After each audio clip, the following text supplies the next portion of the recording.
Welcome to the opening ceremony of Dr. Stephen Chow's Maritime Memories exhibition today. We're so lucky because on this beautiful Thursday, let's take a moment to appreciate the incredible dedication it takes, the painstaking, intricate dedication it takes to have an exhibition just like this.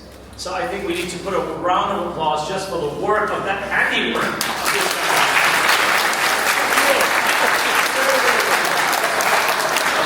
They're giving a lot of support today. But this is a shining testament of the words dedication, passion, grit, because it's not easy to hunch over and making all these exhibitions in such fine detail. And this is a legacy you have given us for our memories, our collective memories of maritime history of the world, not just, and also how it affects us in Hong Kong. So thank you so much for all of you for being here today. I'd like to start the ceremony by inviting, he is the most esteemed supervisor of our school. He is the chairman of our school committee. And he is the Right Reverend Dr. Matthias Durr. He will now lead us with his opening remarks and prayer. Your Grace.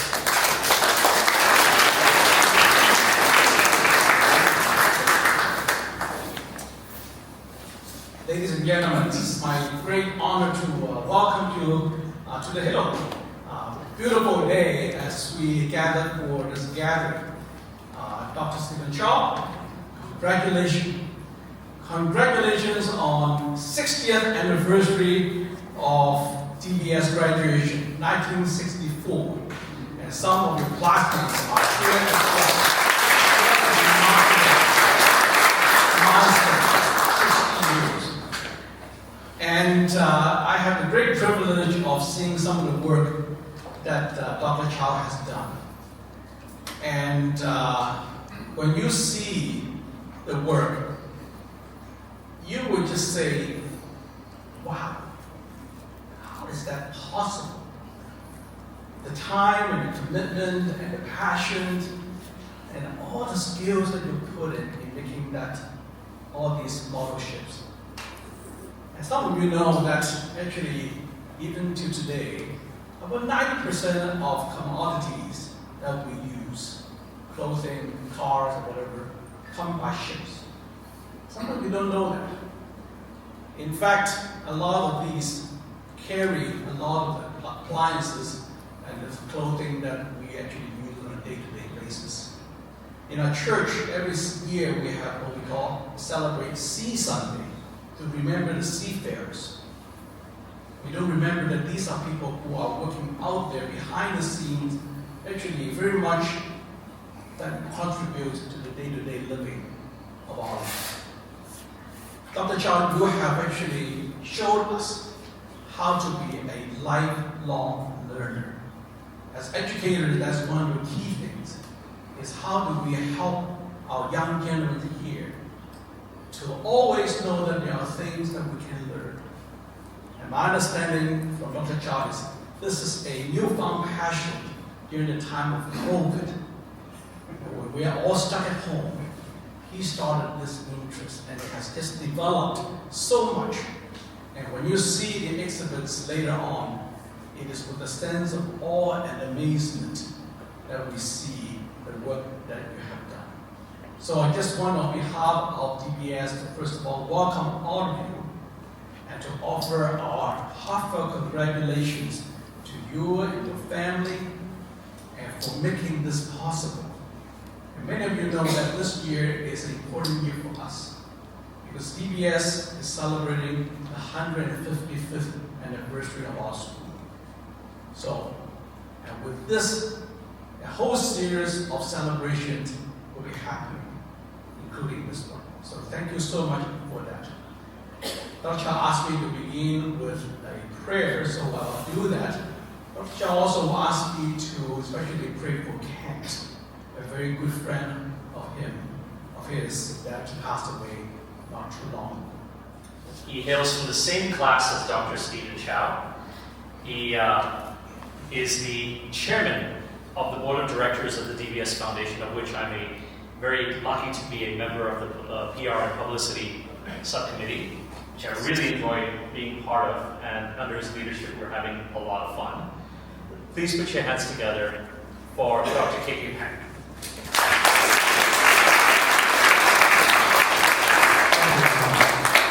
Friends, ladies and gentlemen, friends of DBS and friends of the class of 64. I'm privileged indeed to be here this afternoon to introduce to you the excellent works of Stephen. Now, Stephen is a member of my class. For fear of disclosing our respective ages, I first met him in the autumn of 1961 as a young teenager outside the Star Fair. He was not then a member of DBS, but for reasons known explicitly to himself, he had forsaken YUNNI to join us in Form 2C DBS. And we had the privilege of Mr. W. Chow as the form master of 2C. Mr. Ha also had the of being my form master in number 6 arts. And then of course he had went to Greenham Masters, being the headmaster of St. Paul Boys for X number of years. And I'm so glad that he came with us here to share Stephen's achievements. Now it all started with the films in the early 50s. For those of you who can still remember the Battle of River Plate, where 3 British armed cruisers fought against the German pocket battleship, the Graf Spee. And then, of course, the ship's captain, Captain Langsdorff of the German Navy, blew himself up and committed suicide. It all started there. Then, of course, it was followed by Sink the Bismarck, The Fighting Lady, Battle of Midway, and there and then, Stephen had proven his commitment to build ships, although on a much smaller scale. Now I need to share a little secret with you. I had the opportunity of seeing Mr. Lowcock's transcript of supporting Stephen's application to overseas institutions. And there was one passage which I can still remember to this very day. Stephen will excel in every chosen undertaking he has chosen. And now he's excelled in building modern ships. Now, what is surprising and indeed brilliant to me that his eyesight didn't fail him. For us, in the right side of the 80s, in the wrong side of the 70s, of course, we can't even see the minute details, or even letters of 14 font in the computer scale. But then, look at those details. Now, you have to look at it and appreciate the amount of work and dedication that Stephen had put into this exercise. I understand that this is not the first exhibition, but it has since improved a lot from last one. Now, without further ado, let's appreciate Stephen's great work of art. Thank you very much. Or what he chose to do in his profession. I have to comment one thing. The first time I saw him today, I was like, wow, he has really dressed like a naval man. I think the gentleman here from the Coast Guard, United States Coast Guard, yeah, you can vouch for him looking like a naval man today, right? He looks very naughty. Nautical. Sorry, that was when you were in school. But all joking aside, and I know that you've come from a background of St. Stephen's Primary School, then to Hong Kong YN, then finally to DBS, and of course, Greenwood Pastures after that. And I must say that a lifetime in your career in corporate banking and then private banking, I believe. So he was for 20 years with LGT Private Bank. And while in a role like that, you have to take very good care of people's asset allocation, the decisions they make, guiding them on making the right choices in very difficult market situations. But I think nothing will compare to the detail that goes into the painstaking work that comes with this passion And with that, I would like to invite from the class of 1964 a very proud DBS boy in his nautical attire. Please welcome Dr. Stephen Chow to say a few words.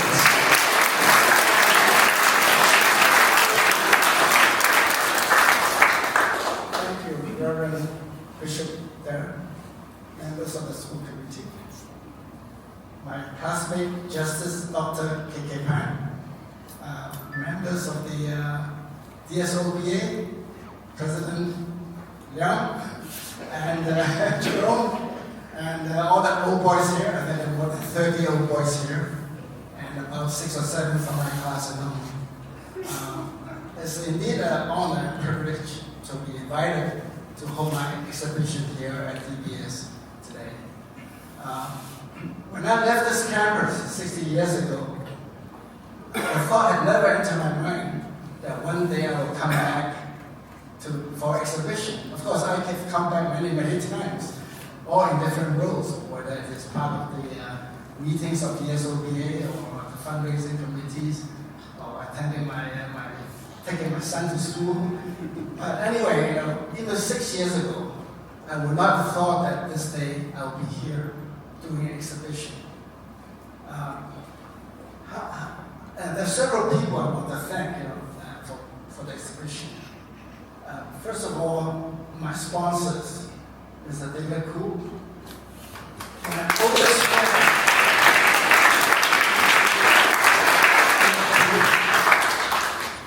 I'm not an nautical or maritime person. That honor goes to David. His family has been in the shipping business for over 100 years. And in fact, recently he gave me a book about his grandfather who started the business. At the tender age of 9, his grandfather went to work as an apprentice and built his empire. So from rag to riches in one generation. David, he was my neighbor from 1950 in North Point. We had the next balcony to each other. So David, thank you for your sponsorship, and thank you for being here, and thank you for your support. Thank you, David. And also another sponsor, the YUNNI Foundation. Thank you very much. In order to put this exhibition together, I want to thank DBS, first of all, for inviting me, and secondly, for the DBS Foundation's staff, including Justin Wong at the back, who helped me start this process, and the staff, the headmaster and the vice headmaster, Mr. Chow, teachers, Peter Ho, and Lily C, and Dr. Daisy Chow of the DBS Foundation, and Jennifer Chow, who was in charge of the whole compound, the auditorium. If I left out anybody. Sorry, my nephew was sorry. Peter Ho, yes. Peter Ho, a teacher in English and drama. My seat died from Royal College.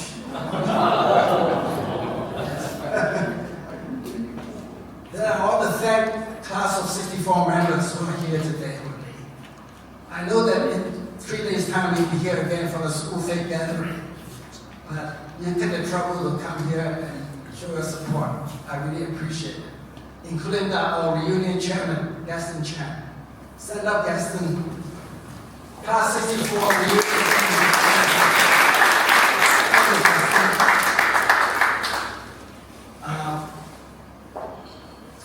In my process of inviting my class of 64, colleagues to come to this exhibition, many cannot come because they will come again on Sunday anyway. Many have seen it in my last exhibition.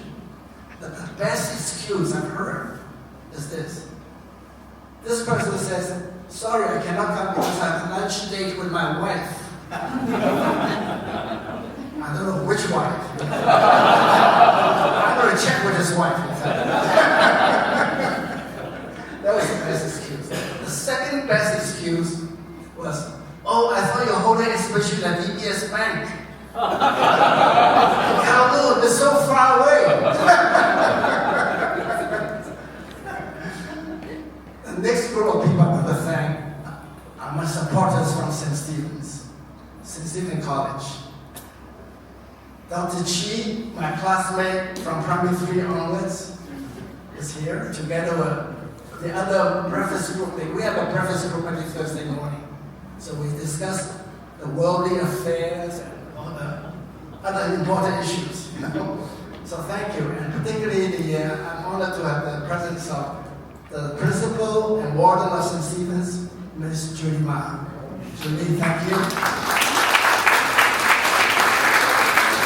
And the vice principal, Mr. KOWLOON We help me a lot with the institution at St. Stephen's, and had a master of primary school St. Stephen's, Ms. Karen Low. St. Stephen's is where I spent my first 4 years as a boarder. Of course, my last 4 years as a boarder was at DBS. So 8 years of my life, I was locked up. No freedom. So if you want to look at a boarder who turns up 60 years later, what it looks like, this is what it looks like. No. But anyway, this is a good memory. Coming here today is like walking down the memory lane. Back in '64, wearing my old badge. Trying to visualize the teachers who once taught me, many of whom are no longer here. And the school fee at the time was $54. Boarding fee was $200 per month. So we divide by 30, that's about $7 per day. It's not very expensive, $200 for boarding fees, So we did not really have much to eat for $7 a day, right? And the things we learned in school, in those days, very naive, First of all, amor vicet omnia, love conquers all. I don't know whether you still believe it or not. And then we have English literature textbooks. Now, Justice Pang has an excellent memory. I think we had textbooks like Thomas Hardy's Trumpet Major, Joseph Conrad's, what's the one? Nick of Narcissus, correct? And then we came another book, which is very important. I'm sure Philip Lee remembers it. The Importance of Being Earnest by Oscar Wilde. All right? And in one particular passage, I never forgotten about it. It says the only way to behave to a woman is to make love to her if she's pretty, and to someone else if she's plain. Now, I don't know the English teacher at the time, how he interprets this to us. And I also wonder, we're the same syllabus, 1964, whether at DGS they taught the same thing, whether there's a feminine version to it. The only way to behave to a man is to that aside, I think I want to maybe tell you a little bit about how I got into this Baptist. It was about 5 years ago. I was thinking of retirement. And I didn't have a lot of interest. No mahjong, no tennis, no golf, no karaoke, nothing. And my wife was actually quite worried. What are you going to do when you retire? Then, of course, I got into building the Bismarck, the first ship. And from then on, it's history. I started this process in January 2019, about less than 5 years ago. And since then, I have built 160 ships in 39 dioramas, 39 boxes. Now, in the booklet that we given handed out just now, you see 38 dioramas. Number 39 was completed only a few days ago, on Monday. In fact, on Monday morning, I was still finishing that particular diorama. And then by 11 a.m. on Monday, I took it over to DBS as item 39. So total 39 boxes. A lot of people wonder, why do you want to get into this? It's such a lonely man's hobby. It takes total dedication, concentration, commitment, strive for excellence, and I'm a detailed person. You see in my models that I put in a lot of details. But my only drawback right now, or concern right now, is running out of space. Where to put them? And just over lunch, my wife was telling me, why do you make all these ships? They all look the same. 160 ships, they all look the same. No, they're all different. But my daily routine is pretty rigid. And I don't work on Sundays. Starting from about 7:15 every morning, I'm in my manhole. I bring a sandwich and we'll finish till about maybe 5:30, 6 o'clock. Day in and day out. And some of my friends look at my model and say, Steve, do they come in a set? Because normally I do a diorama with 5 or 6 ships together. I said, there's no set. I have to really source every ship separately. And think of the theme, where to place them, how to make the water, how to improve the water.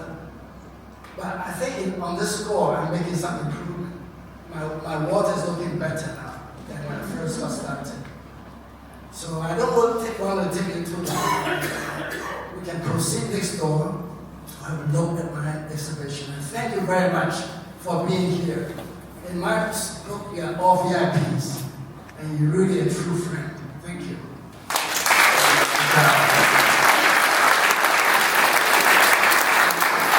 Thank you, Dr. Chow. May I ask you, please, we're going to take just a few pictures, if that's okay.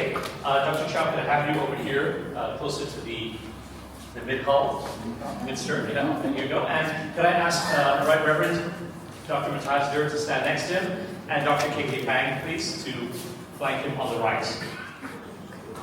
Thank you, you're very We need you for one more picture, okay? So I'm going to invite the working group for this exhibition to please join us here. Is Jennifer here? Oh, she's not. Okay, okay, great. And of course, there's Lily C as well, but she unfortunately can't be with us today.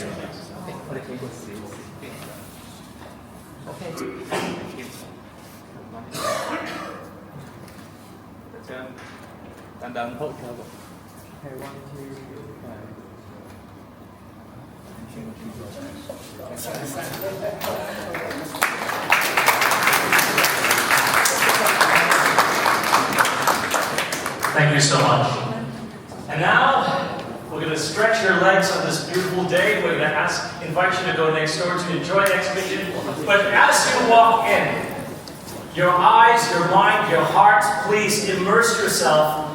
I haven't even seen it, but just from through the glass, I'm like, wow. That's the first impression I had. Please immerse yourself in the detail of the passion that goes into it. Ladies and gentlemen, I present you. Oh, one more thing, please. I forgot to thank James Louis. James is the person who took my beautiful videos in the exhibition hall and all the beautiful photos. Really, James, without you, you look not as good, Thank you, James. Thank you so much. And